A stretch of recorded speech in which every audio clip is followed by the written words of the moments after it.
Les sports avec vous, Laetitia Bernard, bonjour. Bonjour. L'Olympique lyonnais vire en tête à mi-parcours du championnat de Ligue 1. Fin des matchs allés, effectivement, et Lyon a un point d'avance sur le Paris Saint-Germain après son match nul 2-2 hier soir à Rennes pour le compte de cette 19e journée.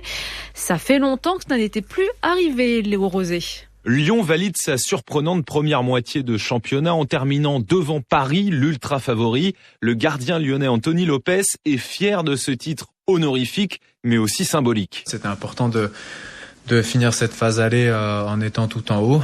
C'est sûr que voilà, on est dans un club avec énormément d'ambition, un club qui mérite sa place aujourd'hui. Et puis voilà, la saison est encore longue, on va continuer à avancer, continuer à travailler en espérant d'être le plus haut possible en fin de saison. 16 matchs consécutifs sans défaite en comptant le nul arraché à Rennes hier soir après avoir été mené 2-0. L'OL de l'entraîneur Rudy Garcia poursuit sa série impressionnante. C'est un vrai marathon le championnat, donc 19 journées c'est encore long, mais on a démontré que on devait être capable d'obtenir déjà notre objectif qui est d'être dans les 3 et de se qualifier pour la Ligue des Champions. C'est pour ça que c'est bien de ne pas perdre chez le 4e et que notre objectif sera d'éloigner le 4e le plus loin possible jusqu'au sprint final, puis après on verra bien où on est placé et si on peut y ajouter du bonus. Les Lyonnais hésitent donc entre prudence et ambition, peut-être parce qu'il y a 12 ans, Lyon avait été sacré champion d'automne avant de finir 3e de Ligue 1.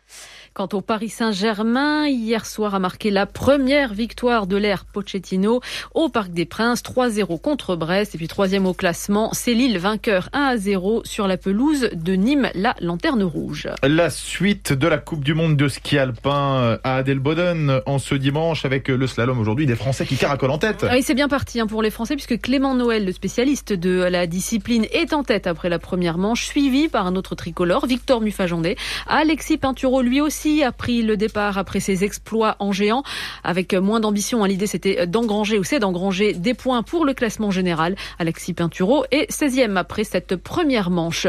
Sur la Coupe du Monde de ski de fond à présent, une épreuve particulière en ce moment, le Tour de ski qui compte donc pour cette Coupe du Monde. Elle se termine aujourd'hui cette compétition en Italie et un Français est bien placé pour réussir une sacrée performance, c'est Maurice Magnifica. Il pointe à la 2e place du classement général ce matin, Antonin Carmen. C'est l'image de ce Tour de ski, une combinaison bleue au milieu d'une armée rouge. En l'absence des Norvégiens, forfaits par crainte de la Covid-19, Maurice Magnifica est depuis le début du Tour de ski, le 1er janvier en Suisse, le seul à contester l'hégémonie russe. Beaucoup de plaisir depuis ce début du Tour. Ça joue devant, ça joue gros et c'est vrai que... Voilà, j'ai jamais été aussi près de ce podium final du Tour de ski. Je suis content de ce que j'ai fait, mais j'ai vraiment envie d'aller la chercher pour entrer dans l'histoire, c'est sûr. Le podium se jouera cet après-midi sur la terrible montée de l'Alpe Sermis. Habituellement, c'est une piste de ski alpin.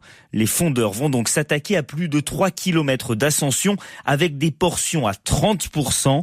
Un effort extrême, explique le Villardien Robin Duvillard, 2e de cette montée en 2016. C'est clairement notre Alpe d'Huez à nous. Ouais, c'est un mélange de kilomètres verticales, de tout ce qu'on veut. C'est à des moments, c'est même presque plus du ski tellement on peut pas faire glisser les planches.